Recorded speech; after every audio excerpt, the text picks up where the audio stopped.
juga godaan syaitan yang terkutuk. Dengan menyebut nama Allah yang Maha Pengasih lagi Maha Penyayang. Sungguh telah ada pada diri Rasulullah itu suri tauladan yang baik bagimu, yaitu bagi orang-orang yang mengharap rahmat Allah dan kedatangan hari kiamat dan yang banyak mengingat Allah.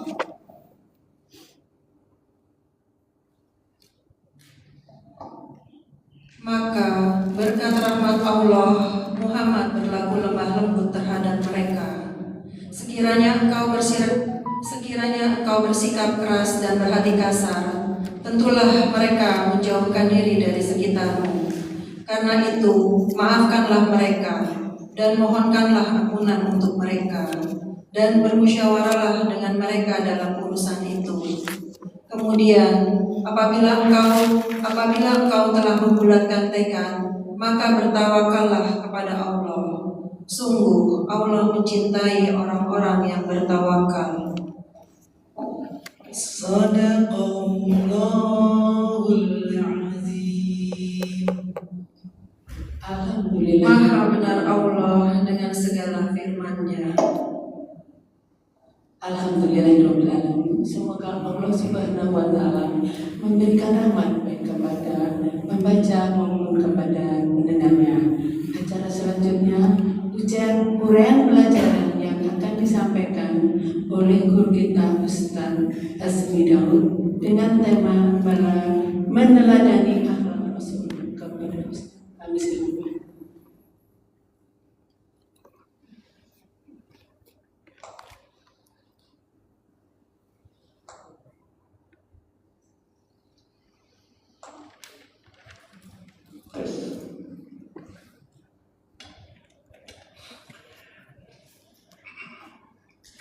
Assalamualaikum warahmatullahi wabarakatuh. Waalaikumsalam warahmatullahi wabarakatuh.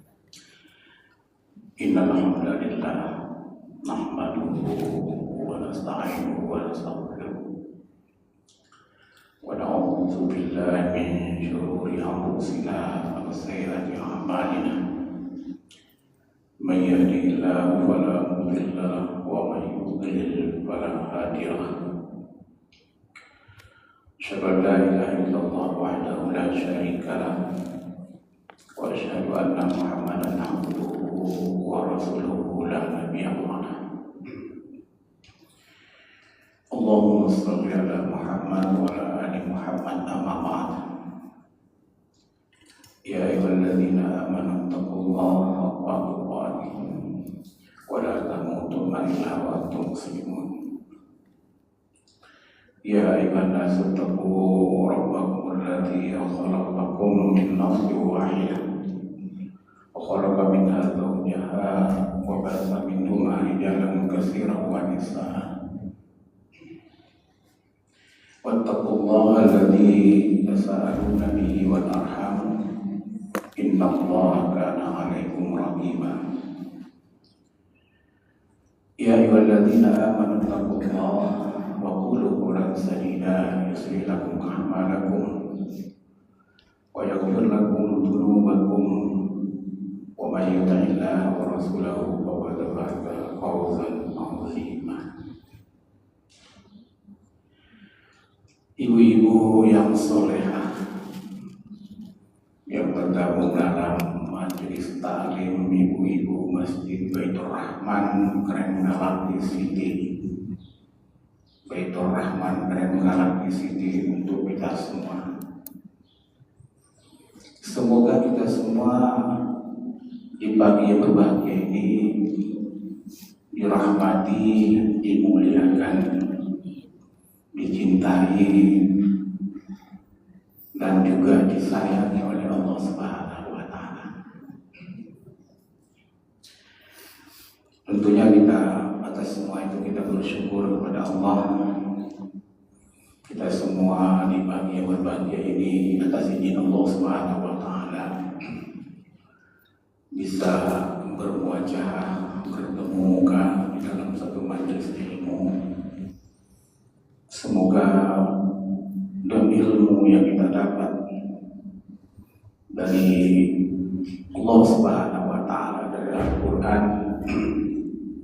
Dan hadis-hadis Rasulullah SAW menjadikan kita semuanya bertambah keimanan kepada Allah Subhanahu wa Ta'ala, juga bertambah meningkat ketakwaan kepada Allah Subhanahu wa Ta'ala. Lebih dari itu, semoga apa yang kita dapat dari ayat-ayat Allah dan hadis Rasulullah SAW itu bisa kita amalkan semaksimal kita, sehingga yang mengamalkan dan siapapun yang menyampaikan kebaikan kemudian dia juga akan mendapatkan pahala dari apa yang diamalkan oleh seorang tanpa mengurangi pahala yang mengamalkan. Dan lebih jauh lagi, semoga kita berusaha semaksimal mungkin dalam mengamalkan, mungkin banyak atau sedikit. Allah itu senang kepada yang istiqomah terus menerus sampai kita nanti kembali kepada Allah, mendapatkan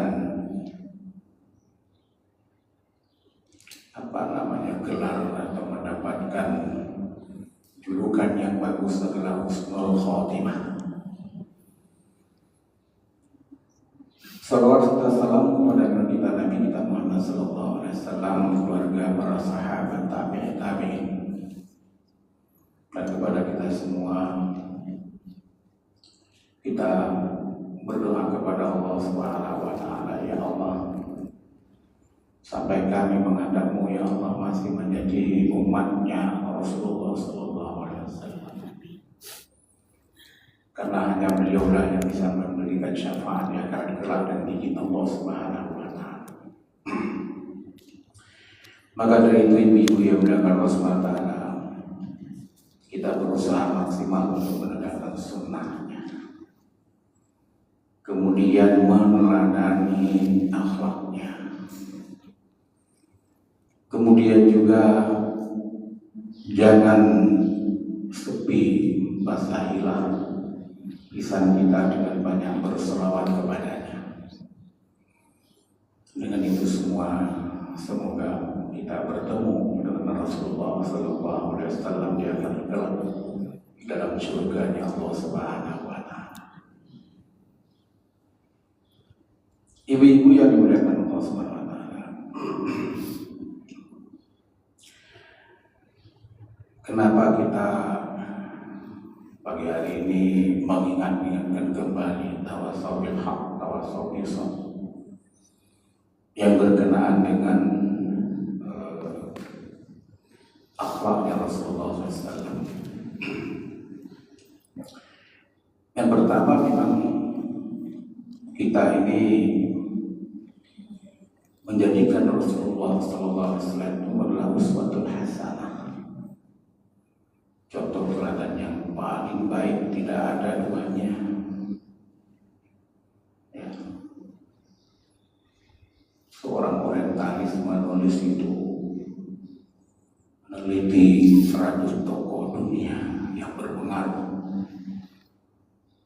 Dia bukan seorang muslim, tapi dia tahu tentang Islam, tahu tentang tokoh-tokoh baik Islam maupun non-Islam itu.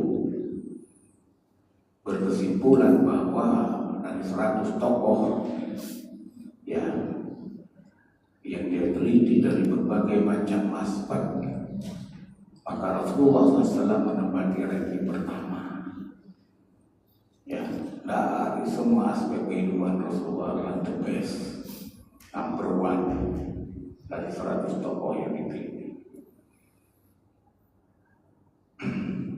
Ya tentunya ini bagi kita sebagai seorang muslim adalah ya perlu kiranya meneladani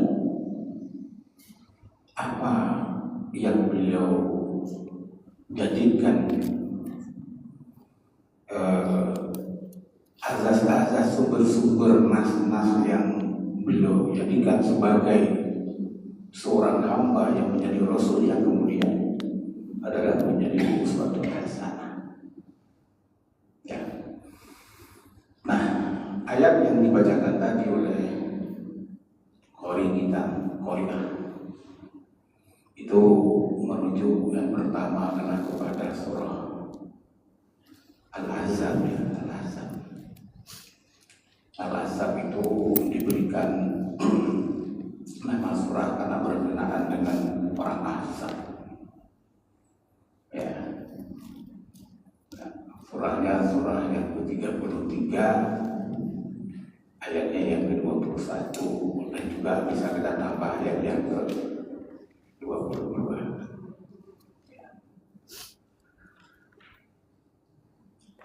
Dari itu kita bisa membaca A'udzubillahi minasyaitonirrajim.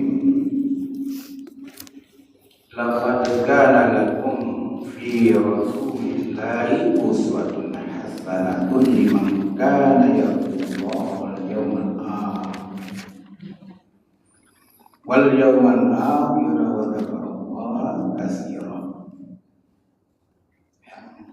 Lalu dilanjut, walamma ra'al mu'minuna al-ahzab qalu hadza ma wa'adana Allah wa rasuluhu wa sadaqallahu wa rasuluhu wa ma zadahum illa imanan wa taslima.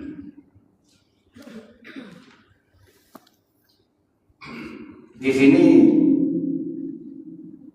Allah memakai kalimat sungguh. Jadi kalau dikatakan sungguh itu ya, artinya di sini benar-benar. Ya, kalau Allah yang mengatakan sungguh ya, tidak ada keraguan bagi padanya. La raiba fi. Ya, tidak ada keraguan baginya.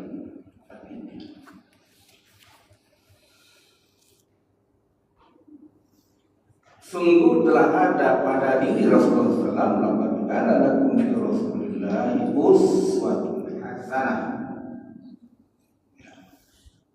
suri tauladan yang baik bagimu, atau kita terjemahkan di sini adalah akhlak.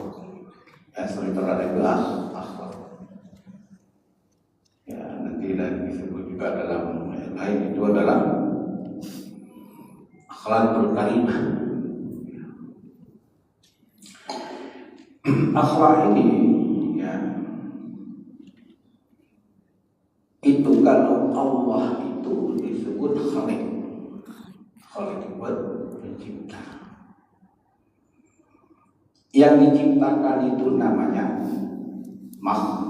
makhluk. Maka makhluk yang diciptakan oleh Allah Subhanahu wa Ta'ala diharapkan ya, punya akhlak. Akhlak yang dimaksud adalah yang kalau kita membaca Al-Asmaul Husna itu sampai 99 ya. Ini adalah Al-Asmaul Husna, nama yang baik-baik dari Allah SWT.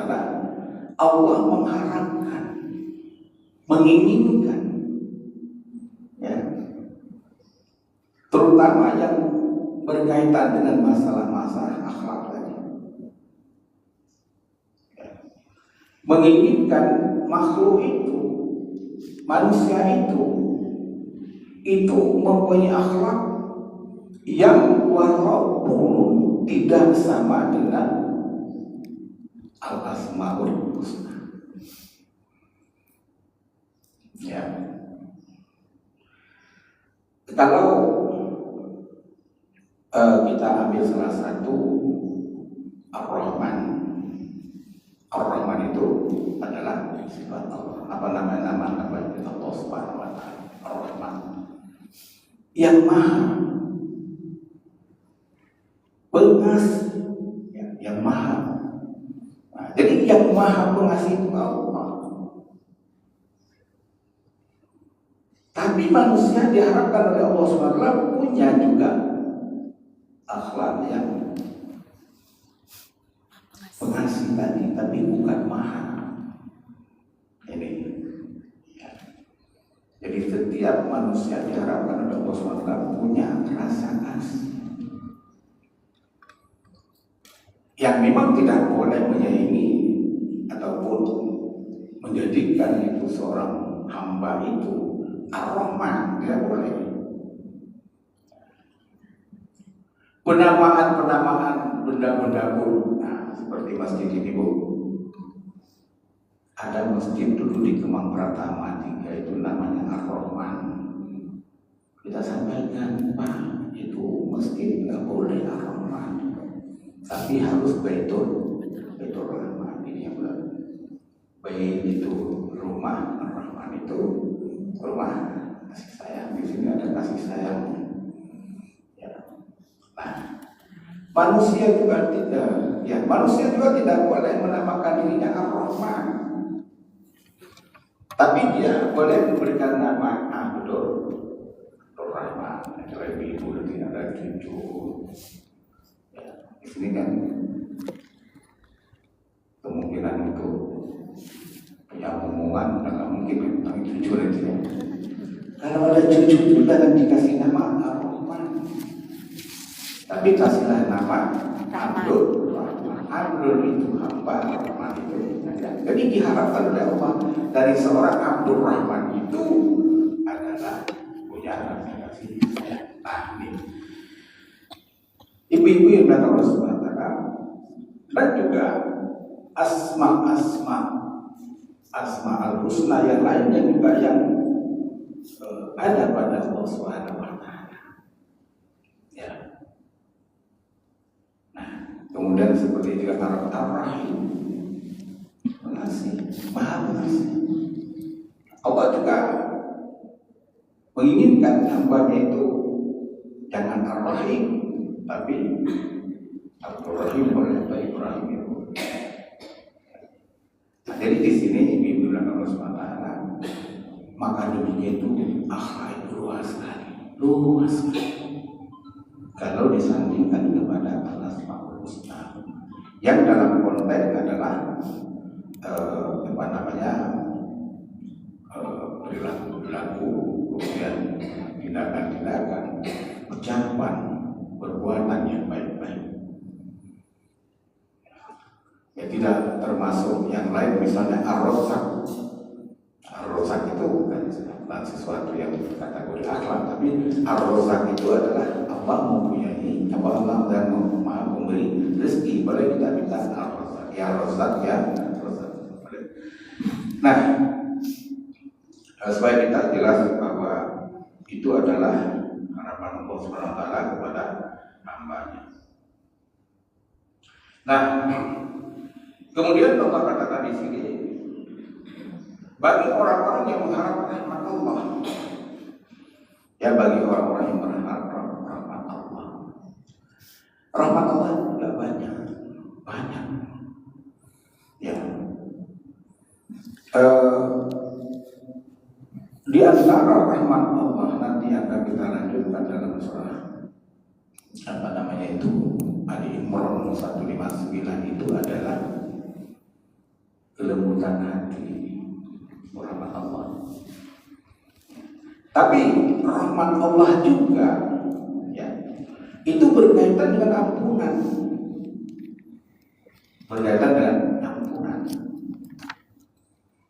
Ya. Allah juga sebagai zat yang mempunyai rahmat, yang mengampuni hamba-hambanya, berrahmat.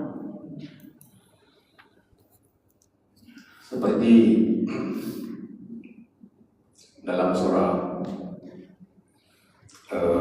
Az-Zumar, surah Az-Zumar itu surah yang ke-39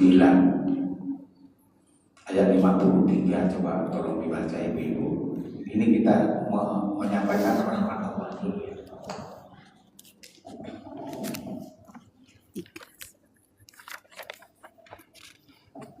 Surat Az-Zumar 39 ayat 35. Agar Ayat Allah 53. 3953. Kembali dikit ya Pak. Dibalik lagi. Az-Zumar 39 ayat 53. Katakanlah, hai hamba-hambaku yang melampaui batas terhadap diri mereka sendiri, janganlah kamu berputus asa dari rahmat Allah. Sesungguhnya Allah mengampuni dosa-dosa semuanya. Sesungguhnya Dialah yang Maha Pengampun lagi Maha Penyayang. Ya. Kul. Ya, kul. Jadi kalau ada kalimat kul itu berarti itu kalau ibu-ibu di sini ada belajar bahasa Arab itu fi'il amar, perintah, katakan. Tentunya Allah menyuruh Jibril, kemudian Jibril mengatakan kepada Rasulullah SAW, kul, katakanlah ya Muhammad, ya ibadiyalladzina asrafu ala anfusihim, wahai hamba-hambaku yang melampaui batas terhadap dirimu sendiri, antamatu birrahmatillah. Nah, di sini jangan kamu putus asa dari rahmat Allah. Apa rahmat Allah itu? Innallaha yaghfiru dzunuba jami'a. Sesungguhnya Allah itu mengampuni dosa-dosa kalian semuanya. Jadi rahmat Allah itu juga termasuk Allah mengampuni dosa-dosa kita semuanya. Nah, kita jelas sedikit dari sini sebelum kita masuk dalam yang pokok. Jadi di sini ya, Allah itu nggak menutup pintu taubat, nggak menutup pintu ampunan, karena Allah punya al-asma al-husna. Tadi adalah al-ghafur, Maha Pengampun. Ayat ini kita lihat, ya ibadiyalladzina asrafu ala anfusihim. Coba, wahai hamba-hambaku yang melampaui batas. Itu manusia itu sudah melampaui batas, tapi Allah itu memanggilnya santun. Wahai hamba-hamba. Ini masuk lagi dalam di antara akhlak nanti. Jadi kalau Allah itu ya begitu lembut terhadap hambanya, padahal sudah melampaui batas. Nah, harapan Allah Subhanahu wa Ta'ala manusia tidak seperti itu. Apalagi bicara Rasulullah. Ya. Ada seorang orang tua atau orang tua ya, punya anak nakal. Tiada hari tanpa bikin onar, sehingga kadang-kadang orang tua itu menjeblosan ngomong anak durhaka kamu. Jangan ibu, jangan ngomong begitu dulu orang tua itu, sehingga anak itu kecewa, merasa kesal, merasa tidak dihargai, dia pergi dari rumah. Ya. Nah, kemudian suatu saat anak ini sadar, ingin tobat, ingin kembali kepada orang tuanya. Nah, ketika anak ini sampai kepada puncak kesadaran, dia ingin menemui orang tuanya. Terkadang orang tua itu belum sudi kiranya menerima kedatangan anaknya yang tadi dan berbuat orang. Nah, perhatikan ya tadi, Allah itu tidak demikian. Sebesar apapun dosa manusia, dosa itu sudah sepenuh langit, sepenuh bumi, dan dia sudah tenggelam dalam dosa itu. Apa kata Rasulullah? Jika kamu datang menemui Allah untuk mohon ampun dan bertobat padanya, kamu itu baru sejengkal, ya, menuju Allah SWT. Allah itu sedepan lebih cepat Allah itu menemui kamu. Hebat. Dan juga kata Rasulullah, kamu itu berjalan pelan-pelan karena rasa malu, rasa takut, rasa akan dimarahi oleh Allah SWT. Allah itu sudah, ya, kamu berjalan pelan-pelan. Ya kalau disejengkal, Allah berlari menemui. Sejengkal kita baru punya niat untuk menemui Allah, Allah sudah terlebih dahulu cepat sedepan. Kita baru saja ingin berjalan pelan-pelan, ingin menemui Allah SWT, Allah berlari menemui hamba. Luar biasa ya. Nah, maka dari itu ibu-ibu yang dibilang Allah SWT, Allah itu adalah pengampun. Nah, sampai rahmat Allah itu juga bagi orang-orang yang berbuat dosa besar, ya seperti kemusyrikan. Ya kita harus punya satu ilmu yang dimana ilmu itu memberikan optimis kepada orang lain. Jangan mengatakan kamu ini sudah buat syirik, durhaka sama orang tua, sudah korupsi, sudah bunuh orang, sudah berzina, sudah mabuk-mabuk, pokoknya lengkap. Jangan katakan dia tidak ada ampun. Ya kan? Nah, maka di sini adalah rahmat Allah Maha luas, dan Allah akan mengampuni dosa semua manusia sebanyak apapun. Cuman batasannya cuma 2. Ya, tidak diterima tobat itu kalau sudah nyaman di tenggorokan. Yang pertama. Yang kedua, tidak diterima tobat seseorang itu jika matahari sudah terbit dari barat, bukan timur. Di timur biasa. Terbit dari barat itu sudah kiamat kubro, nggak ada lagi. Makanya si Fir'aun itu ketika dia tenggelam dalam laut, dia sempat menyebut Allah Rabbi. Nah, maaf ya, taubat. Tidak ada lagi terima taubat karena Fir'aun itu melampaui batas, dan dia itu sudah pada saat itu sakaratul maut. Kata Rasulullah, ya baik. Nah, ini rahmat Allah. Ya, jadi kalau ditanya apa rahmat Allah, ibu-ibu melakukan SWT. Ya, rahmat Allah dan kedatangan hari kiamat yang banyak mengingat Allah. Jadi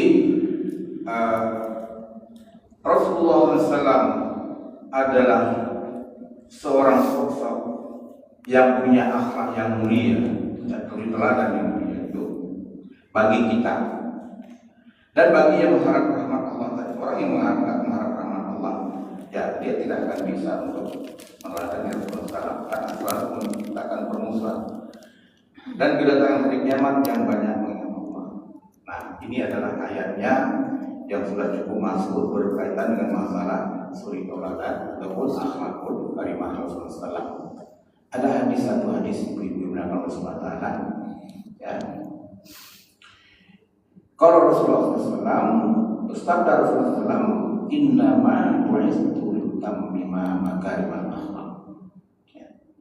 Sesungguhnya aku ini dibangkit, diutus, diciptakan, ya, makarimal akhlak, untuk menyempurnakan akhlak manusia. Jadi innama bu'istu litammima makarimal akhlak. Itu hadis yang pertama yang beliau sampaikan dalam masalah akhlak ini. Ya, sesungguhnya aku ini dibangkitkan oleh Allah SWT, diciptakan oleh Allah SWT, diutus oleh Allah SWT untuk menyempurnakan akhlak manusia.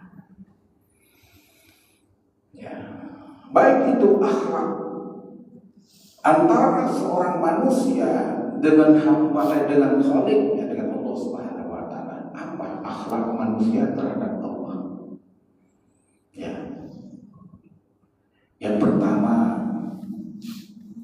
janganlah seorang hamba itu menyekutukan Allah Subhanahu wa Ta'ala. Itu hak Allah. hak mutlak Allah itu adalah Allah itu jangan disekutukan. Kemudian jika Allah memberikan sesuatu kepadamu, ya tentu dalam hal ini nikmat Allah SWT, maka akhlak seorang hamba Allah itu mensyukurinya. Mensyukurinya bukan mengkufurinya. La in syakartum la azidannakum wa la in kafartum inna adzabi lasyadid. Jika kamu mensyukuri nikmatku, aku tambah. Tapi jika kau kufur nikmat itu, azabku sangat pedih. Ya. Nah, kemudian jika kita seorang hamba dikatakan oleh Allah Subhanahu wa taala, wa ma khalaqtul jinna wal insa illa liya'budun. Tidak aku ciptakan jin dan manusia kecuali untuk beribadah kepada-Ku. Itu juga adalah akhlak seorang hamba kepada Allah SWT. Dia menyembahnya, menyembah Allah SWT. Nah, ini diantaranya yang diajarkan Rasulullah SAW. Kemudian juga akhlak sesama manusia, ya, akhlak sesama manusia. Jadi Allah itu menyampaikan, ya, dalam surah Al-Hujurat ayatnya 11 dan 12. 11 dan 12 yang semua ini adalah nanti menjadi akhlak Rasul itu.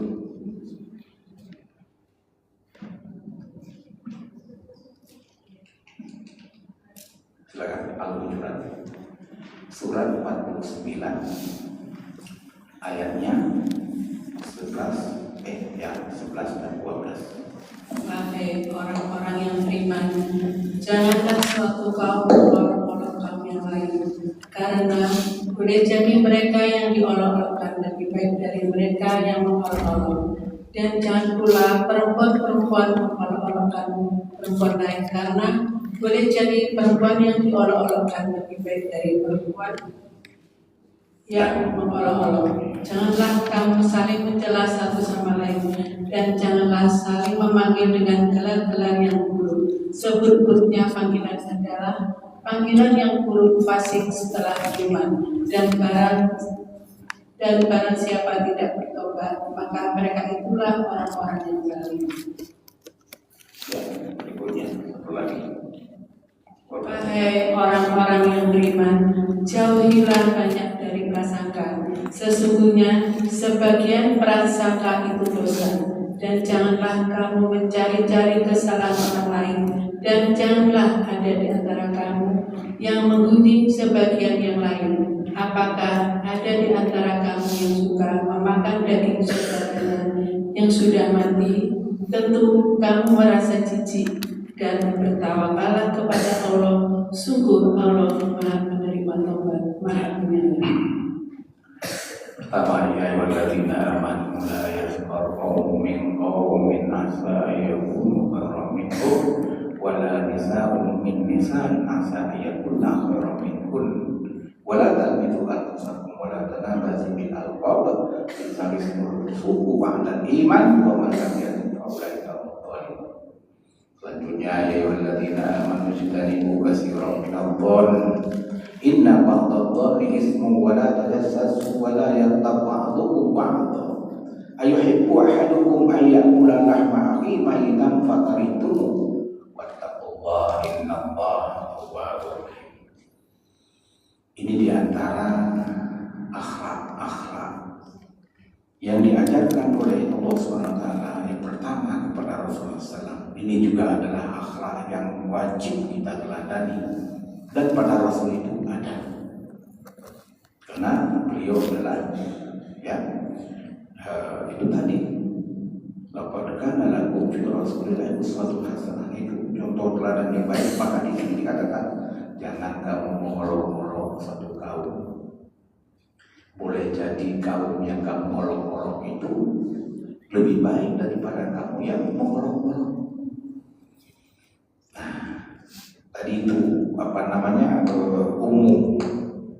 Tapi sekarang Allah khususkan kepada ibu-ibu, karena Allah itu sayang dengan ibu-ibu. Janganlah wanita-wanita mengolok-olok wanita yang lain. Boleh jadi wanita yang diolok-olok itu lebih baik daripada kamu yang mengolok-olok. Itu lebih khusus ya. Saya membaca ayat ini, ya Allah, ibu-ibu ini luar biasa mendapatkan perhatian dari Allah Subhanahu wa Ta'ala. Ya. Nah, juga dalam ayat berikutnya, ya ayyuhalladzina amanu ijtanibu katsiran minadh-dhon.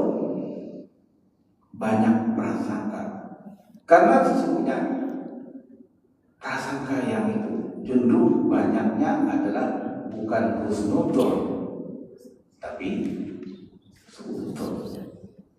Nah, makanya kita jangan banyak berprasangka yang kategorinya adalah suudzon. Inna ba'dadh-dhani ism wa la tajassadu wa la yaghtab ba'dukum ba'dan. Di situ juga Allah perintahkan kepada kita jangan kita mengumbar aib, ghibah. Ya, ini akhlak antar kita sama manusia, siapapun juga orangnya ini. Ya, karena ini sifatnya umum.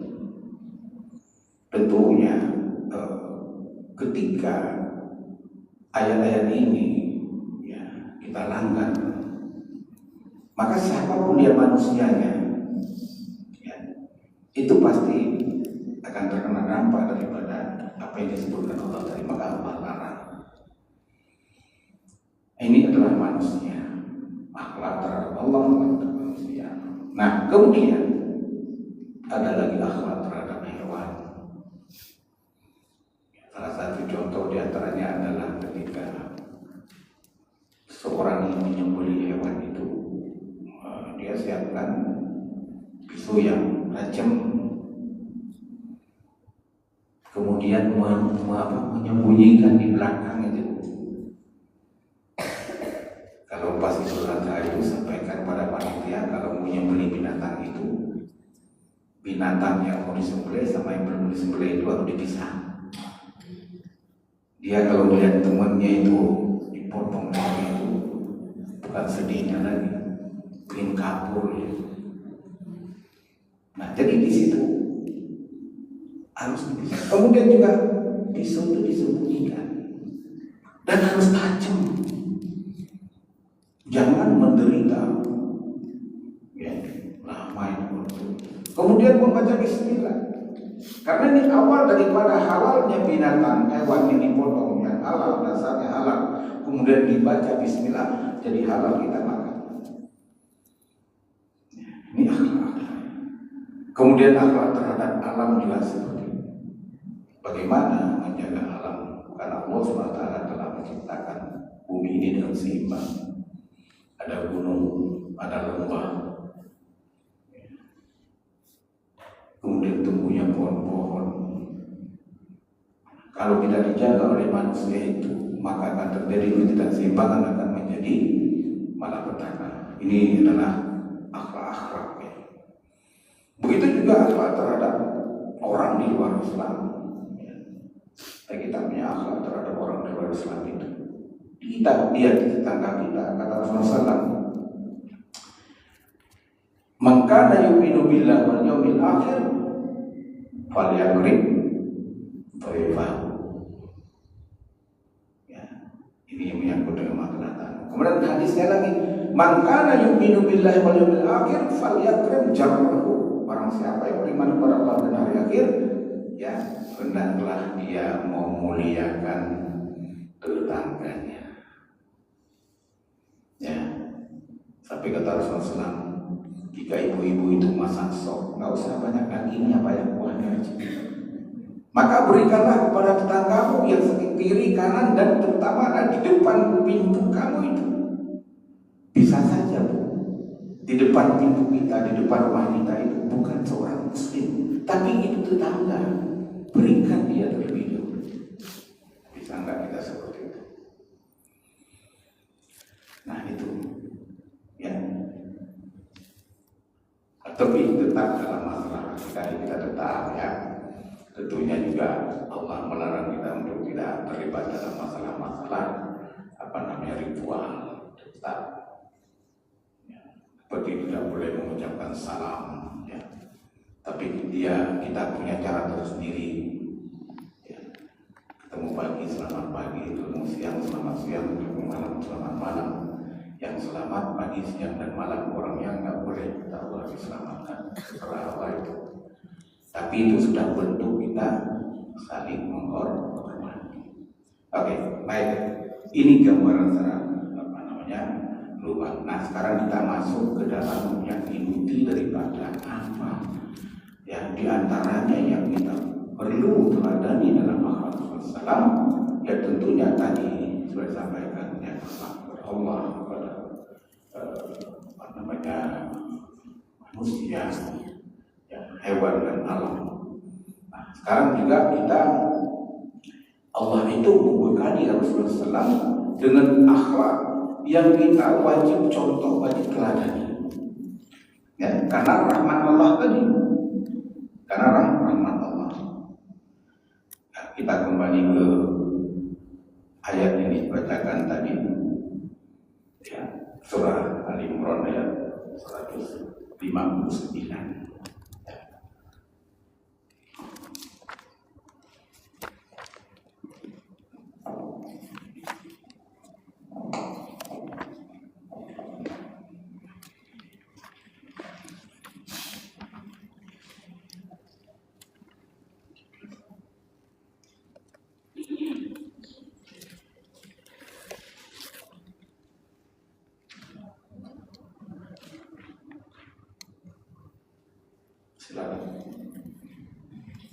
Surat Al-Imran ayat 159. Maka berkat rahmat Allah engkau Muhammad berlaku lemah lembut terhadap mereka. Sekiranya engkau bersikap keras dan berhati kasar, tentulah mereka menjauhkan diri dari sekitarmu. Karena itu, maafkanlah mereka dan mohonkanlah ampunan untuk mereka, dan bermusyawarahlah dengan mereka dalam urusan itu. Kemudian, apabila engkau telah membulatkan tekad, maka bertawakallah kepada Allah. Sungguh, Allah mencintai orang yang bertawakal. Ya, A'udzubillahi minasyaitonir rajim. Fabima rahmatin minallahi linta. Walau kunta faddan ghalidhal qalbi lam faddu min hawlik fa'fu anhum wastaghfir lahum wa syawirhum fil amr fa idza adamta fatawakkal 'ala Allah innallaha yuhibbul mutawakkilin.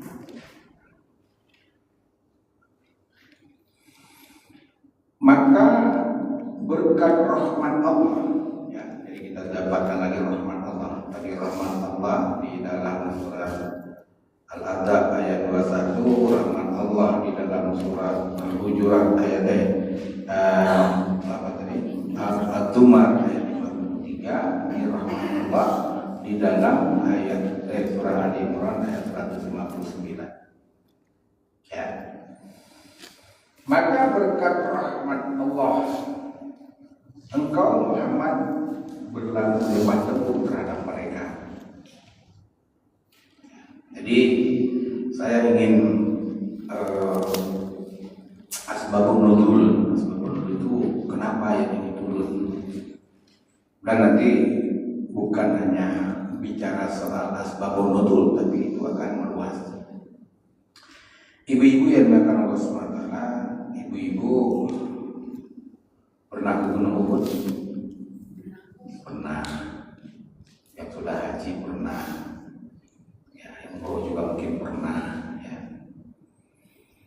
Di situ terjadi perang Uhud. Ya. Perang yang awalnya itu sudah dimenangkan oleh kaum muslimin. Panglima perangnya dari kaum muslimin itu adalah Hamzah. Ya, Hamzah, pamannya Rasulullah. Panglima perang dari kaum Quraisy itu namanya Khalid bin Walid. Dia belum muslim waktu itu, belum dapat hidayah. Khalid bin Walid. Tapi setelah nanti dapat hidayah, dia disebutkan juga oleh Rasulullah SAW Saifullah, pedangnya Allah. Setelah muslim. Dalam perang Uhud ini, ya, awalnya kaum muslimin itu sudah memenangkan perang, itu sudah bubar.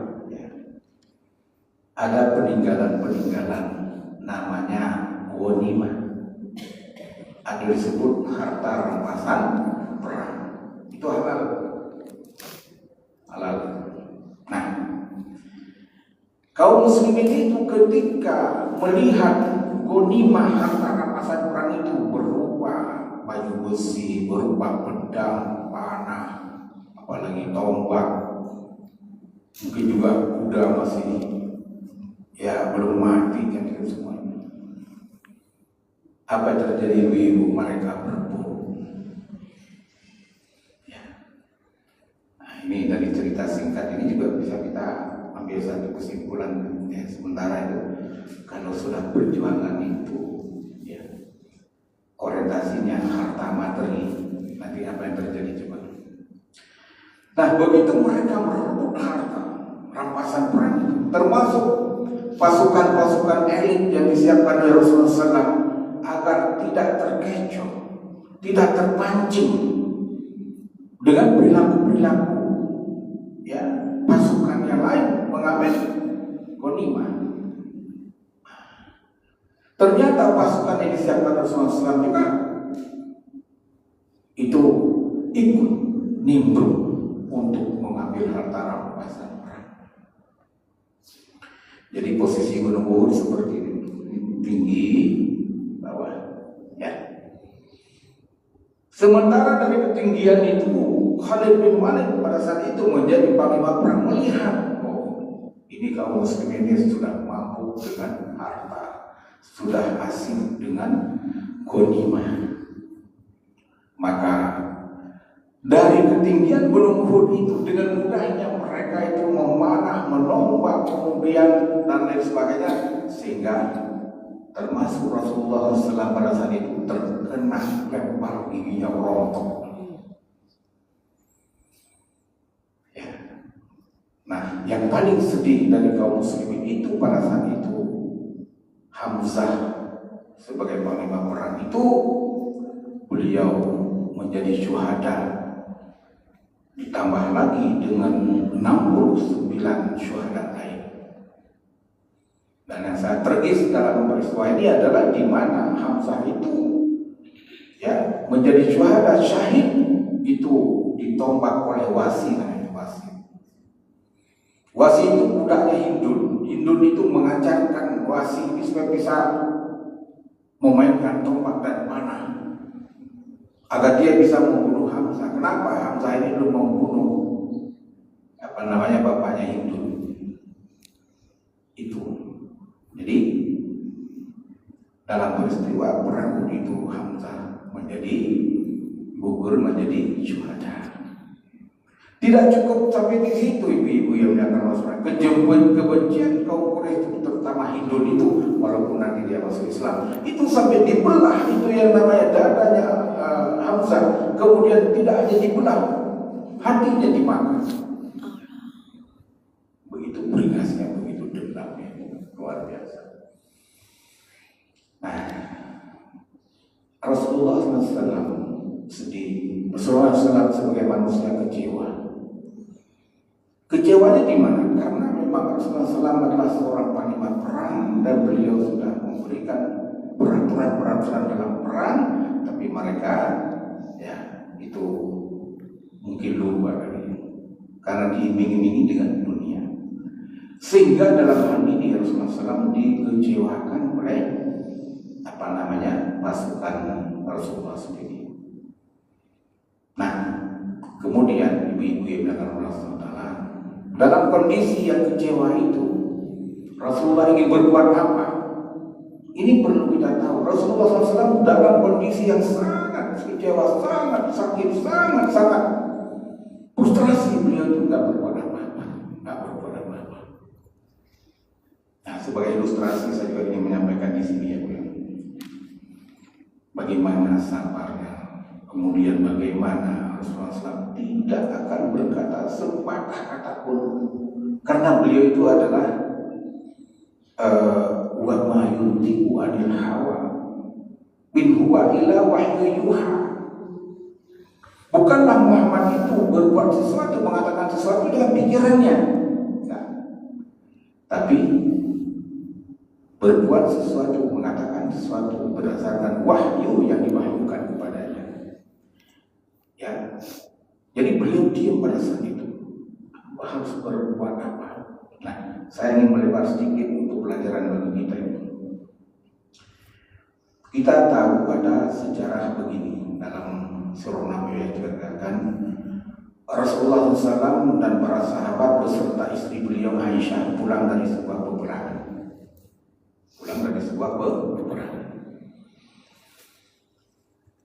Di tengah jalan ya, di tengah perjalanan itu Aisyah itu ingin buang air kecil. Aisyah itu ditandu oleh para sahabat. Yang menandu Aisyah itu termasuk adalah Sofwan. Sofwan ini adalah saudara sesusu, bukan saudara sepupu, saudara sesusu.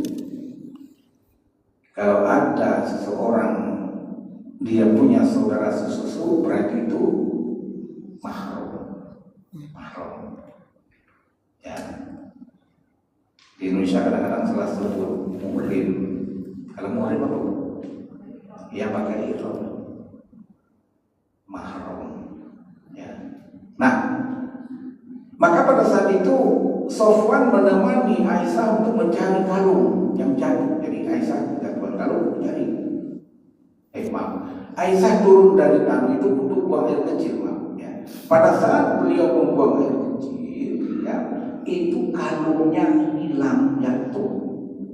Kalung.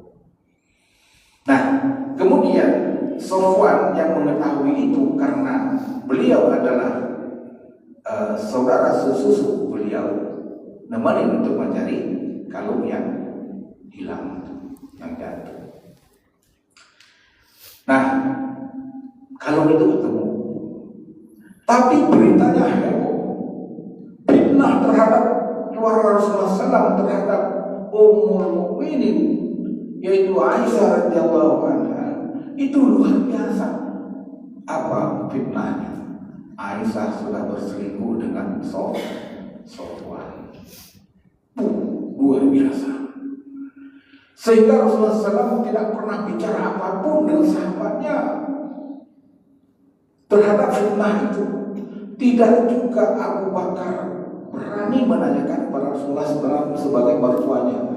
Aisyah sendiri bingung sampai lapor kepada bapaknya, ayahnya, wahai ayah anda, kenapa ini Rasulullah SAW kau diam 1000 bahasa, gak ngomong, padahal ini urusanmu. Ya, tidak lama kemudian setelah Allah menguji kesabaran Rasulullah SAW agar tidak bikin hoak, maka diturunkanlah tadi surat yang sama, surat Al-Hujurat ayat yang ke-6. Ya, saya ingin menyampaikan ini supaya kita nanti tahu Rasulullah itu apa orang yang tergopoh-gopoh, apa orangnya yang sabar. Itu akhlak. Nah, coba dibaca surat Al-Hujurat ayat yang ke-6.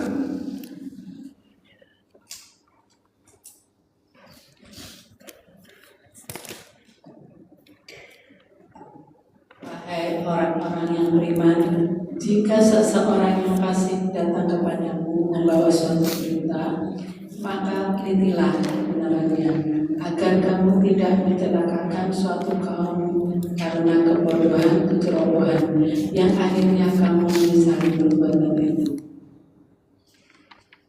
A'udzubillahi minasyaitonir rajim. Ya ayyuhalladzina amanu in ja'akum fasiqun binaba'in fatabayyanu an tusibu qauman bijahalatin wa tusbihu ala ma fa'altum nadimin. Ya. Coba lihat. Wahai orang-orang yang beriman, jika datang orang yang gak jelas fasik ya, bawa satu berita, hendaknya kamu bersikap tabayun. Kalau dalam bahasa komunikasi ini disebut check and recheck. Tabayun, teliti dulu. Siapa yang membawa berita ini?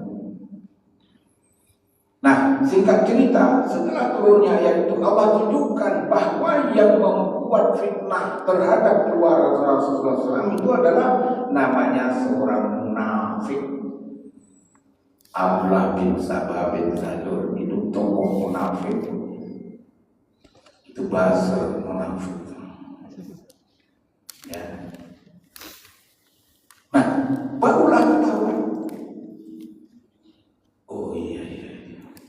Kalau dia yang ngomong itu memang sudah pasti orang munafik itu kan di depan itu di belakang mah ya malah mengejek itu. Pepatah mengatakan bakar makan tanaman menusuk dari belakang. Ya, bagaikan pisau dalam lipatan, ini bahayanya luar biasa itu. Sekarang banyak itu. Nah, jadi kembali kepada cerita tadi, karena Rasulullah SAW adalah seorang yang tidak akan bicara berbuat sesuatu kalau bukan atas dasar firman Allah. Maka terhadap peristiwa perang Uhud tadi, Rasulullah kecewa, Rasulullah disakitkan hatinya, maka turunlah ayat ini. Turun ayat ini. Ya, ini asbabun nuzulnya seperti itu. Tapi apa pelajaran buat kita yang disampaikan oleh Allah di sini? Saya sering juga membawa ayat ini ketika ada seseorang nikah. Habis nikah kan ada nasihat pernikahan. Cuma beda, pembekalan nikah di rumah itu bisa 1 jam, 1 jam setengah. Tapi kalau yang namanya nasihat pernikahan pas habis nikah, itu egonya datang 4-5 menit saja ya. Padahal nanti saweran yang lebih lama, ya kan? Nah, tapi tak apa-apa. Saya sering menyampaikan ini kepada juga keluarga-keluarga yang pemula. Karena di situ ada wa min ayatihi an khalaqalakum min anfusikum azwajan litaskunu ilaiha wa ja'ala bainakum mawaddatan wa rahmah inna fi dzalika laayatin liqaumin yatafakkarun. Bermula tetangga itu kehadiran seseorang itu adalah untuk menciptakan sakinah mawaddah warahmah. Nah, ini semua sudah dilewati oleh ibu-ibu semua. Ya. Kalau itu keluarga pemula. Apakah ayat ini berlaku juga buat kita? Ya berlaku. Bagaimana merawat sakinah mawaddah warahmah dalam kehidupan itu sampai nenek-nenek, kakek-kakek? Ya. Ini konsep ini kita terapkan untuk meneladani. Ya, di antaranya adalah untuk supaya langgeng awet sakinah mawaddah warahmah. Dan juga ayat ini juga berfungsi untuk yang sifatnya umum, sikap pemimpin, sikap orang tua, siapa saja, karena ini adalah ingin meneladani akhlak Rasul. Nah, ya kembali kepada surat Ali Imran 159. Maka berkat rahmat Allah engkau Muhammad berlaku lemah lembut terhadap mereka. Rahmat Allah terhadap Rasulullah adalah berarti lemah. Ya bukan lemah lemah, itu lemah lembut. Lemah lembut itu diantaranya kata Allah SWT, cirinya adalah sekiranya engkau bersikap keras dan berhati kasar, keras dan kasar, tentulah mereka menjauhkan diri dari sekitarnya. Jadi Rasulullah SAW itu diberikan oleh Allah SWT sebagai bagian dari rahmat Allah adalah lemah lembut. Terhadap siapa? Terhadap itu tadi, ya, pasukan ini telah mengecewakan Rasulullah SAW. Kalau kita terhadap siapa? Itu tadi, orang tua terhadap anak, pemimpin terhadap rakyatnya, ya siapa? Nah, karena Allah SWT tidak mau seseorang itu, ya, bersikap keras dan berhati kasar. Bersikap keras dan berhati kasar. Dampaknya apa? Mereka, ya, menjauhkan diri dari sekitar. Nah, jadi ibu-ibu yang dimakan Allah SWT, akhlak Rasulullah itu hati lembut, gak keras, gak kasar. Seandainya Rasulullah SAW itu sah-sah saja, beliau sebagai panglima perang, sebagai pemimpin Amirul Mukminin, kemudian beliau sebagai Rasul, sah-sah saja beliau mengatakan, kalian sudah, aku tidak lagi mengambil kalian sebagai umatku, pilihlah apalah, ya, ideologi apa namanya itu, aliran-aliran, silakan. Enggak seperti itu Rasulullah SAW. Ya, beliau tetap lembut terhadap mereka. Beliau merangkul mereka karena beliau paham Islam bukan hanya diakhiri dengan perang pun. Islam akan disebarkan ke seluruh dunia, pelosok tanah air sampai di Bekasi. Jika beliau marah-marah kemudian bersikap kasar pada mereka, tentunya seorang manusia kalau dimarahi sama pemimpinnya walaupun di depannya, ya kan, ya ngomong, tapi siap-siap aja untuk ditinggalkan. Ya. Maka Rasulullah SAW dipesan oleh Rasulullah, jangan kamu berhati kasar, ya, keras, karena mereka akan menjauhi kamu.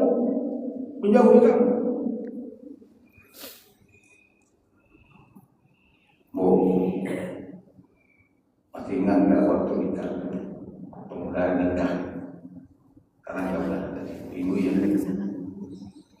Jadi kan di situ kan apa namanya, semua itu, semua baik-baik saja. Ya, semoga kita tidak termasuk yang disindir oleh Allah dalam ayat ini. Ada orang, apalagi tidak dapat dihadapkan dengan suasana semacam ini sekarang ini, semua naik, telur naik, berdiri naik, jengkol naik, apa semua naik, pusing kan? Ya kan? Biarin aja kan naik, yang penting sehubungan dengan naik itu iman juga naik. Ya, nggak ada pengaruhnya buat kita. Kita mau belajar sebisa-bisanya saja, semampunya saja, nggak bisa beli, nggak usah beli. Tapi orang yang namanya orang kaya itu orang yang begini, mau beli apa aja ada duit gitu. Nggak usah banyak-banyak duit, mau beli apa aja ada duit. Ibu-ibu yang melakukan Rasulullah, maka kita lihat dalam perjalanan seseorang keluarga itu kadang-kadang gagal dalam mengarungi, ya, bahtera kehidupan, ya, ataupun seorang pemimpin gagal dalam di tengah perjalanan karena memang tidak mempunyai konsep ini. Dalam skop yang kecil, ketika suami si Anu, bukan suami itu istrinya itu dikasih, karena konsepnya dikasih, tapi nggak disayang. Ya, pagi-pagi dia dikasih uang belanja, dikasih berapa, 1 juta saja, tapi nggak disayang. Pulangnya ditanya mana kopi, mana makan yang enak, nggak ada bang. Ini lagi repot sama anak, apalagi nitip cucu, ya kan? Tapi bapak ini nggak mau tahu. Kasih ya, tapi saya nggak sempat melayang tangan kepada istri. Kasih ya, sayang tidak. Atau sebaliknya, sayang, ma mau berangkat ya, assalamualaikum, waalaikumsalam, cium tangan. Tapi begitu ya bapak pergi, kok begitu aja, nggak ada spesial pun yang dikasih, gimana? Sayangnya ada, dikasih nggak ada. Ini juga bisa menjadi malapetaka. Dia harus seimbang antara kasih dan insya Allah berjalan. Tapi jangan berpikir cuma material, yang lain-lain aja. Jadi benar, seandainya setiap hari terjadi pertengkaran, sikapnya kasar, berhati keras, itu bisa-bisa istrinya itu lama-lama dia nyanyi, apa nyanyi itu? Tahu? Pulangkan saja. Pulangkan saja. Rumah orang tua. Dulu padahal itu enggak begitu niatnya. Karena bersikap kasar, keras itu akan semua manusia punya perasaan, manusia punya penilaian. Dia tidak bisa bertahan dengan orang-orang seperti itu. Maka Rasulullah SAW, beliau adalah orang yang hati lembut merangkul. Tidak sempat beliau mengucapkan kata-kata yang menyakitkan mereka, tidak. Nah, yang lebih hebat lagi apa? Ya, Allah mengajarkan Rasul ini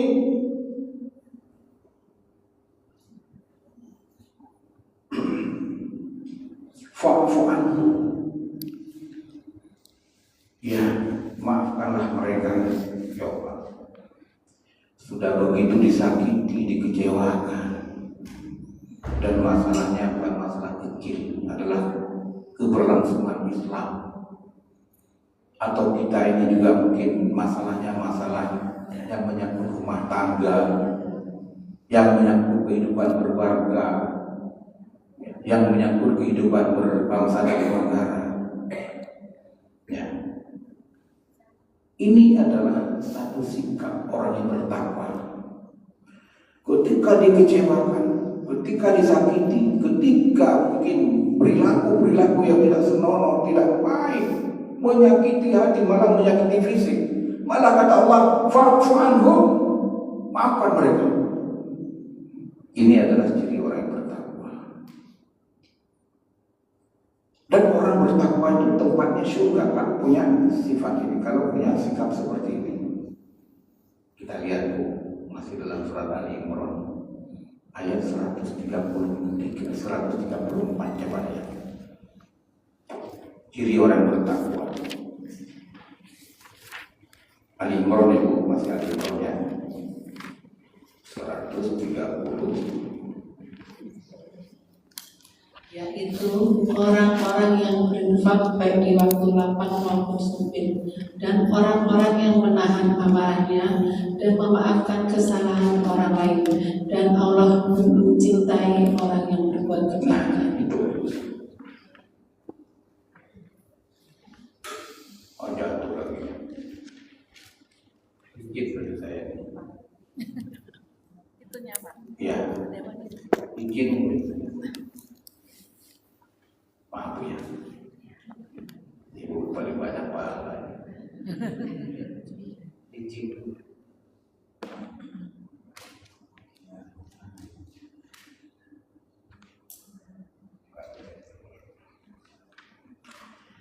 Maaf.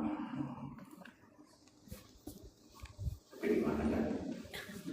Ali Imran. Ya, Ali Imran 134 ini adalah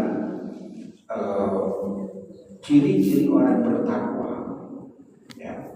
Yang mana nanti dia akan diberikan surga seluas langit dan bumi, itu yang 132. 133 ya. Nah, di sini Allah katakan, walladzina yunfiquna fis sarra wa dharra wal kadhibina al-ghaiz wal 'afina 'anil nas wallahu yuhibbul muhsinin. Siapa orang-orang yang bertakwa itu mendapatkan surga? Yaitu orang-orang yang berinfak baik di waktu lapang maupun waktu sempit, dan orang-orang yang menahan amarahnya dan memaafkan kesalahan orang lain. Di sini kalimatnya itu ada dua yang perlu kita menahan amarah. Menahan amarah. sudah gondok, sudah kesel, pinginnya dia tapi karena dia berpikir amarah ini tidak ada manfaatnya sedikit pun, dia tahan. Sampaikan kepada Allah, ya Allah, kalau saya marah ini luar biasa nih efeknya. Ditahan amarah. Nah, Rasulullah juga menahan amarah sudah mengucapkan ditahan. Rasulullah nggak boleh beliau berkata yang tidak benar, berbuat tidak benar. Nah, yang juga paling mulia seseorang itu bukan minta maaf, tapi di sini kata Allah, wal afina 'anil nas, memaafkan kesalahan manusia, memaafkan. Bedakan dengan minta maaf. Ini paling mulia. Rasulullah sosok yang paling mulia. Kita juga harus mencontohkan itu. Itu orang sudah menzalimi kita, jelek-jelekin kita, sudah difitnah segala macam.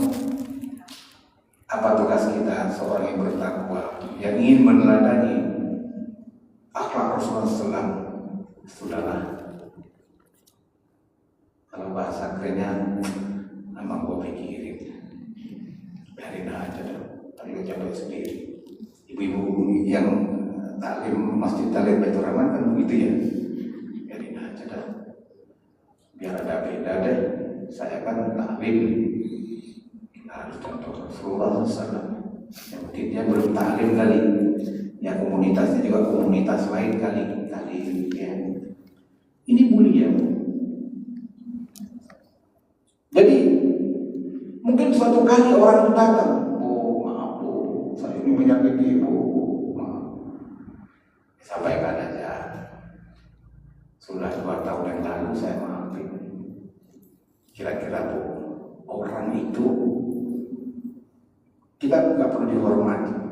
Kira-kira dia merasa dihargai, kemudian kita ini menjadi seorang posisi yang mulia, tidak?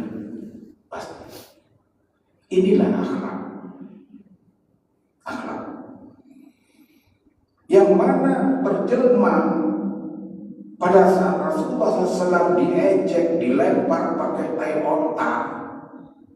Tiap hari ada wanita Yahudi benci sama Rasulullah. Setiap Rasulullah lewat dimpukin pakai kotoran unta, blok. Sulaiman jalan. Besok dimpukin lagi. Ini wanita kan ini, bukan wanita ini, wanita zaman jahiliyah. Suatu ketika Rasulullah SAW lewat, nggak kebagian lemparan pakai kotoran unta. Mana orang yang kumpul? Kalau istilah kita, beliau tanyalah sama orang-orang ini, Pak, ini biasa ada wanita di sini, dia suka lempar-lempar kotoran unta. Mana dia? Ya, oh ya, dia sedang sakit, Rasulullah.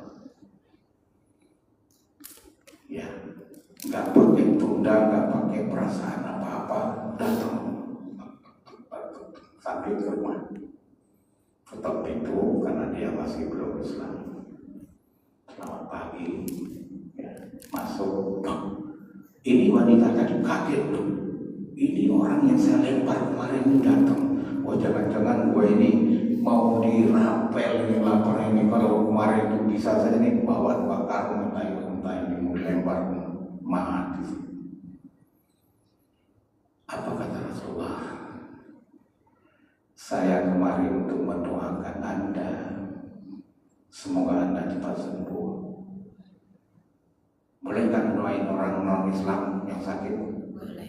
Doanya doa cepat sembuh, bukan doa diampuni dosa, ya nggak boleh. Ya, semoga engkau disembuhkan oleh Allah SWT. Dari situ akhlaknya dia merasa, ya Allah, jangan-jangan kalau ditolimi saya ini dibalas, waduh sudah. Ya makin jelek. Tapi apa kata dia? Kemudian dia mengatakan, luar biasa engkau ya Rasulullah. Yang selama ini saya membenci, melempar dan sebagainya, ternyata saya sekarang mengucapkan asyhadu an la ilaha illallah asyhadu anna muhammadar rasulullah. Ya, itu luar biasa. Karena memang orang itu Rasulullah SAW memaafkan, nggak ada sedikit pun rasa dendam, karena memang beliau itu adalah dijadikan oleh Allah semacam itu. Nah, ini kembali kepada kita. Ya, memang itu susah, sulit rasanya itu ya.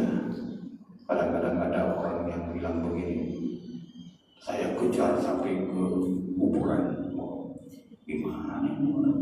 Masa nggak ada cuma kata-kata apa? Jadi selesai urusan. Ya, ini terjadi ini sekarang ini dalam masyarakat kita terjadi. Tapi Bu, perlu diingat ya, perlu diingat. Bukan orang nyolong juga dimaafin, maling juga dimaafin, bukan itu maksudnya. Itu urusan-urusan yang berkaitan dengan hukum Allah. Tapi ini yang dimaafkan urusan-urusan menyangkut dengan salah pribadi. Kalau orang dia berbuat dolim, kemungkaran, itu melanggar hukum Allah, yang berlaku hukum Allah. Allah baru memaafkan, mengampuni dia kalau dia menjalankan hukum Allah. Ini konteks tadi, konteks pribadi aja. Yang fitnah terhadap Rasulullah SAW tadi pribadi. Kemudian mungkin kita juga mengalami demikian pribadi. Tapi kalau sudah menyangkut masalah yang melanggar hukum Allah, itu hukumnya ada sendiri. Gak bisa. Seorang yang menghilangkan nyawa orang lain, dia harus menerima hukum pancung. Kapan dia bisa dimaafkan? Keluarganya nggak boleh. Kepala negara itu maafkan aja, dah enak aja. Ya, punya malu. Oke. Satu. Jadi kita usahakan, paksakan doanya Allahumma paksakan. Jika ada orang-orang yang menyakiti kita, supaya kita mendapatkan kedudukan yang mulia, wal afina anin nas, maafkan kesalahan orang. Nah, ini adalah Rasulullah SAW. Bisa ya? Bisa. Jawabnya tapi saya yakin antara ibu nggak adalah punya hati begitu. Masa kita tak begitu sih? Kan ada ajaran walaupun anin. Nah, kita kembali lagi ke ayat surat Al-Imran ayat 159 tadi. Ya, tadi kita sudah dapatkan maafkan ya. Fa'fu anhum ya. Nah, kemudian yang kedua, kata Allah Subhanahu wa taala kepada Rasulullah SAW, ya, wastaghfir lahum. Wastaghfir lahum. Mohonkan ampun untuk mereka. Ya. Pasti mereka itu berdosa. Orang-orang yang tadi mengkhianati Rasulullah SAW dalam perang Uhud itu, pasti itu adalah dosa. Karena mereka berkhianat, tidak mau lagi mendengar apa yang menjadi instruksi Rasulullah SAW. Tapi kata Allah SWT, wastaghfir lahum, mohon ampun pada mereka. Coba, kalau mereka punya salah, punya dosa, apalagi salahnya dosa dengan Allah, salah dengan Rasulullah SAW, kalau Rasulullah SAW gak mau mengampuni, gak mau mohon ampun kepada Allah, coba dosanya kan berat, mengkhianati, malah orang-orang yang lari dari peperangan itu, orang-orang yang mengkhianati itu, yang mereka itu terkena hukum qisas. Nah, maka Allah SWT, karena memang ini dalam awal-awal perjuangan Islam itu, dan Rasulullah ditanamkan agar Rasulullah SAW wastaghfir lahum, mohonkan ampun kepada Allah SWT, mohonkan ampun kepada Allah. Ya. Nah, ini juga adalah sikap yang menjadikan sesama kita ini semoga tidak ada dosa di antara kita. Apapun masalahnya. Nabi Adam alaihissalam, beliau itu salahnya cuma satu, karena memakan sesuatu yang dilarang, dikeluarkan dari surga. Ya, kalau kita kira-kira sampai hari ini salahnya banyak. Ya, aku aja lah kita banyak. Tapi nanti ada solusinya. Satu dosa Nabi Adam itu dikeluarkan dari surga. Apalagi kalau orang banyak dosa masuk surga, ya susah. Satu jadi keluarin. Nah, tapi Allah Subhanahu wa Ta'ala ya tidak membiarkan Adam itu punya dosa terus-menerus. Turunkan ke bumi. Yang satu riwayat dikatakan Adam itu ada di Palestina, Hawa itu ada di India. Ketemunya di mana? Nah, ini juga ilmu sini. Saya kalau ngantar jemaah haji sampaikan Jabal Rahmah itu bukan tempat bertemu Adam dan Hawa. Hadisnya masih simpang siur. Sehingga kalau diyakini orang bahwa Adam itu turun bertemu di Jabal Rahmah, banyak orang tingkahnya macam-macam. Datang ke Jabal Rahmah, nangis-nangis. Ada lagi anak gadisnya belum punya jodoh, umurnya udah 40. Bawa kutu ditanamin di bawah pasir itu di Jabal Rahmah biar ditemukan jodoh. Ya kalau nanti yang nemuin foto itu orang hitam kelam-kelam, dia cari sampai ke Jati Asih. Mana ini foto ini? Kenapa? Dulu kan pernah nanam foto, anaknya belum dapat jodoh. Ya terserah, mau diterima mau kan begitu. Salahnya sendiri, kenapa nanam foto di Jabal Rahmah gitu. Nah jadi Adam dan Hawa itu ketemunya di satu tempat yang saya sendiri hari ini kepastian hadis saya belum tahu, bukan Jabal Rahmah. Tapi yang kita ingin ngambil ibrah dari pertemuan Adam dan Hawa itu surah Al-A'raf ayat 23. Al-A'raf itu surah ke-7 ayat 23. Nah di sini ya.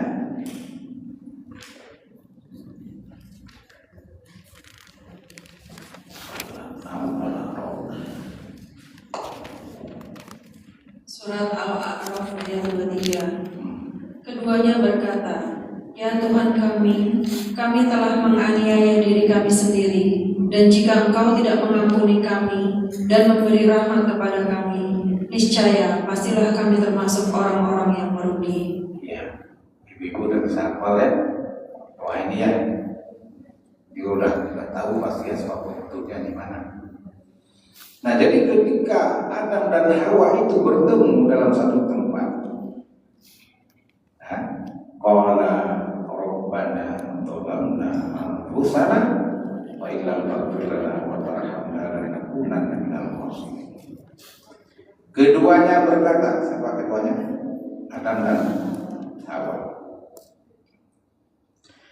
Ya Tuhan kami, ya, sambil menunduk, sambil sedih, sambil pasrah, sambil harap-harap cemas, Nabi Adam dan Hawa bertemu kemudian berdoa, ya Tuhan kami, ya Rabb, kami telah menzalimi diri kami sendiri.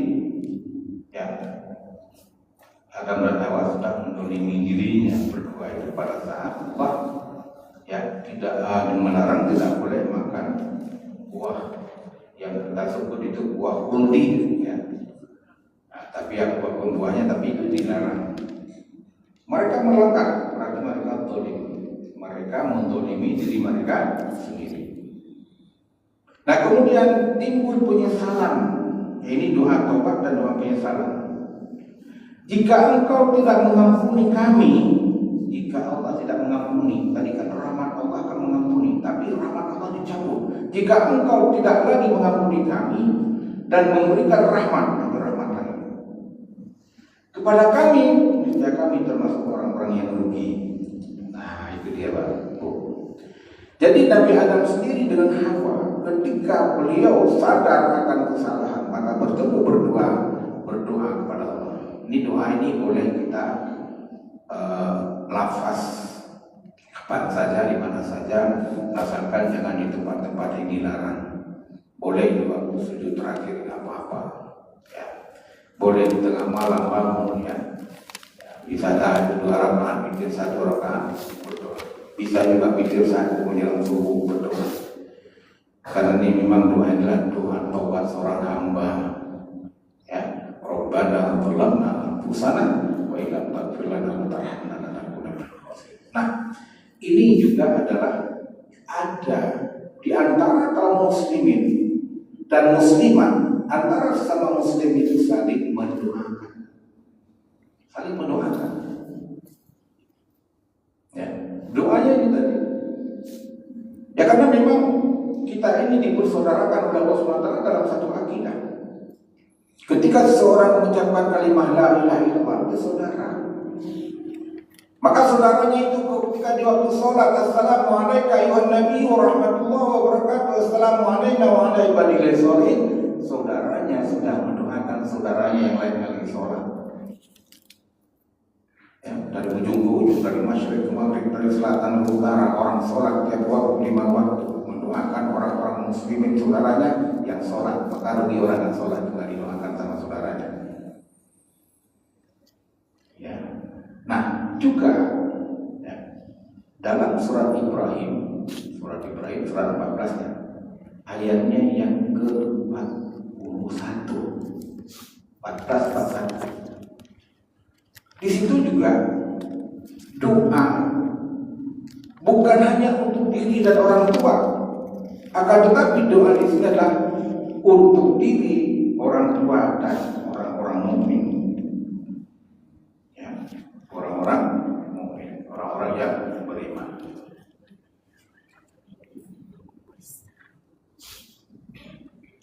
Ibrahim 14:41.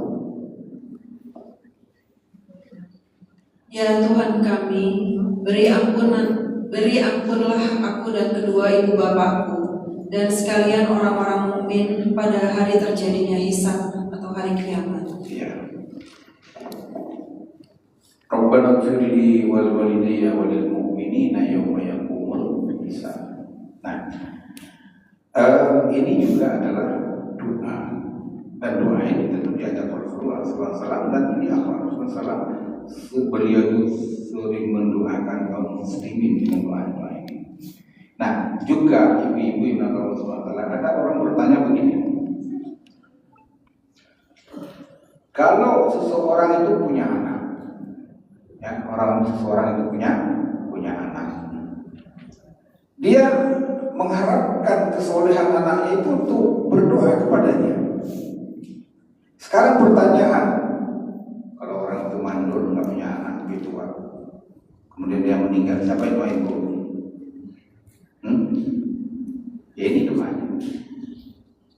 Rabbana ighfirli, ya Allah ampuni dosaku, wali walidayya, kedua orang tua, walil mu'minina yawma yaqumul hisab, dan orang-orang yang beriman sampai hari kiamat. Hebat. Inilah akhlak Rasulullah SAW. Inilah akhlak juga yang disuruh teladani oleh kita sama muslim, saling mendoakan. Kalau Rabbi firli wali walidayya warahmuma kama rabbayani shaghira, itu udah biasa. Ya.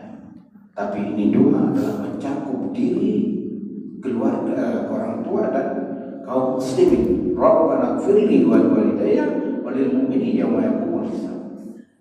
Ini luar biasa ini. Jadi ibu-ibu bilang Allah SWT, inilah akhlak Rasulullah SAW itu semua beliau doakan. Ya, artinya tentunya yang muslim, tidak yang di luar Islam. Dalam arti rahmatan lil alamin, rahmat bagi seluruh alam, itu beliau akhlaknya untuk seluruh alam. Tapi dalam hal berdoa, Rasulullah SAW tidak pernah dan boleh berdoa kepada orang-orang yang tidak seakidah. Ya. Nah ini, jadi memaafkan, memohon ampun, kemudian satu lagi, ya Bu ya, sampai jam 12, setengah 12 ya. Ada tanya jawab nggak nanti? Nah, sedikit aja, sedikit lagi, sedikit. Sabar ya. Sabar. Nah, jadi surat Ali Imran tadi ditambahkan oleh Allah SWT. Yang pertama disuruh untuk memaafkan, yang kedua saling mengampuni, memohon ampun, kemudian yang ketiga kata Allah SWT, wa syawirhum fil amr. Dalam hidup kita harus musyawarah, tidak egois. Suami tidak egois, istri tidak egois, pemimpin setinggi manapun tidak egois. Karena apa? Karena Rasulullah SAW orang yang tidak egois. Ya, contoh, ketika perang Khandaq di Madinah, itu nama Khandaq itu Parit. Nah, itu pada saat itu gimana caranya kita bisa mengalahkan kaum Quraisy? Ada seorang yang namanya sahabat beliau, Salman Al-Farisi. Salman Al-Farisi lah yang mengusulkan Rasulullah, ya Rasulullah kita kali parit di Khandaq yang sekarang ada masjid, 7 masjid sama, itu ada tembok, di baliknya ada parit. Kenapa? Karena kalau datang nanti orang-orang kafir Quraisy menyerang pasukan kaum muslimin, dia terlibat dalam parit. Udah kalah. Nah, Rasulullah SAW sebagai seorang panglima perang dan seorang nabi, ya, pemimpin kaum muslimin pada saat itu, beliau juga menerima saran-saran dari sahabatnya, ya, termasuk itu namanya Salman Al-Farisi. Jadi beliau tidak egois. Nah, jadi itu juga yang kita perlu teladani dalam segala level manapun, wabil khusus dalam skup yang kecil mungkin keluarga. Keluarga itu harus diajak wasyawirhum bermusyawarah dalam segala urusan. Dan ini adalah akhlak Rasulullah agar terjadi apa yang disampaikan oleh Allah tadi dalam surat Al-Ma'idah 21, ya, sakinah, mawaddah, warahmah. Nah, ayat ini ditutup oleh Allah Subhanahu wa taala, ya. Jadi yang pertama memaafkan, yang kedua memohon ampun, yang ketiga bermusyawarah dalam urusan itu. Fa idza adzamta fatawakkal 'alallah innallaha yuhibbul mutawakkilin. Apabila kamu sudah bertekad, sudah berniat, sudah berencana sesuatu atas segala kebaikan-kebaikan itu, jangan lupa tawakal kepada Allah. Keputusan terbaik adalah ada di tangan Allah Subhanahu wa taala. Ya. Jadi tadi memaafkan itu atas rahmat Allah. Saling memohon ampun rahmat Allah, bermusyawarah rahmat Allah. Tapi ketika sudah itu semua terjadi, itu kita bertekad, kemudian tawakal kepada Allah. Innallaha yuhibbul mutawakkilin. Sesungguhnya Allah suka kepada orang-orang yang bertawakal. Apapun keputusan takdir dari Allah kita terima, tapi kita berusaha semaksimal mungkin dalam kehidupan kita meneladani yang terbaik dari Rasulullah SAW. Nah, inilah ibu versi 2 ayat ini. Tentunya kalau kita baca Rasul dalam surah Nabawiyah luar biasa. Tapi paling tidak ketika hal ini kita bisa untuk kita amalkan dalam kehidupan kita sehari, sehingga insya Allah kita ini menjadi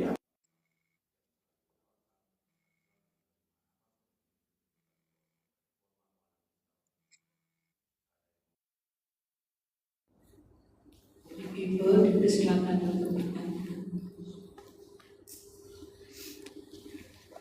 kayaknya tidak ada. ya. Ini ada.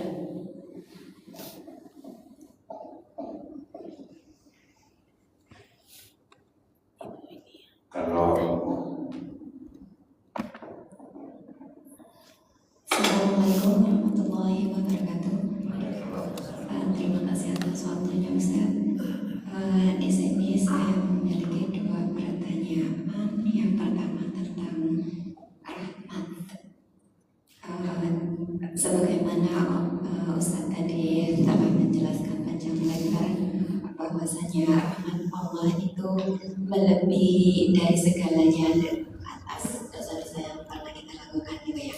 Akan ditegaskan di dalam Al-Quran yang intinya itu janganlah kita berputus asa dalam mengharap rahmat Allah.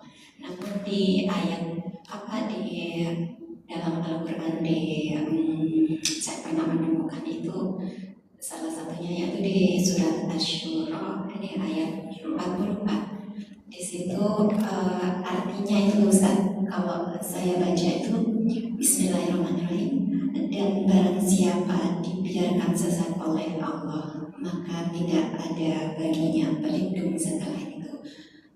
Berkaitan dengan rahmat Allah tadi Ustaz, bagaimana di sini bisa ada kata Allah itu membiarkan sesat hambanya? Bukankah di pernyataan tadi yang sebelumnya itu, di ayat yang sebelumnya, bahwa Allah itu memberikan rahmat yang sangat luar biasa gitu. Bahkan dosa apapun yang kita lakukan, ketika kita mengharap rahmatnya Allah itu pasti akan gugur gitu. Jadi berkaitan dengan ayat yang lain itu, sebenarnya hamba yang disesatkan oleh Allah itu sehingga tidak mendapat rahmat dari Allah itu sebesar apa perilaku lemah lembut yang Rasulullah contohkan seperti itu. Salah satunya yaitu kepada makhluk lain yang bernama binatang. Kalau misalkan kita membunuh binatang yang memang ada notabene-nya kayak cicak misalkan, kita mendapatkan gambaran dari orang tua dulu itu kalau misalkan membunuh cicak itu justru malah baik gitu. Mungkin karena ada cerita dongeng sebelumnya yang berkaitan dengan ceritanya Nabi Ibrahim alaihissalam gitu, bahwa cicak itu kan memang notabene-nya selalu identik dengan jin gitu ya, yang bersekongkol dengan diri, sehingga kalau kita membunuhnya itu malah lebih baik gitu. Nah itu apakah itu melanggar tentang kelemah lembutan kita kepada binatang? Terima kasih. Wassalamualaikum warahmatullahi wabarakatuh. Ya, tadi pada saat kita membuka talim ini ada kalimat may yahdillahu fala mudhillalah wa may yudlil fala hadiyalah. Barang siapa yang disesatkan oleh Allah, tidak ada seorang pun yang bisa untuk mengembalikan pada hidayah tadilah kira-kira. Dan barang siapa yang diberikan hidayah, tidak ada seorang pun juga yang bisa untuk menghambatnya. Nah, jadi di sini Bu, yang harus kita pahami bahwa Allah itu qudrah iradah. Jadi Allah itu berkehendak semaunya.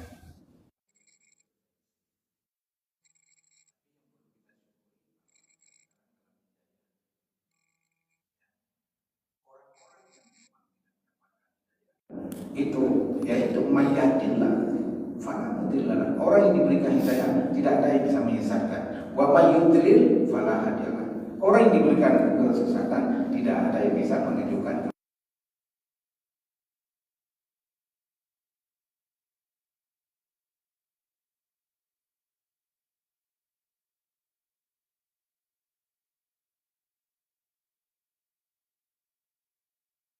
Dari Allah. Tapi perlu disyukuri bagi kita yang sudah mendapatkan hidayah, semoga tetap dalam hidayah.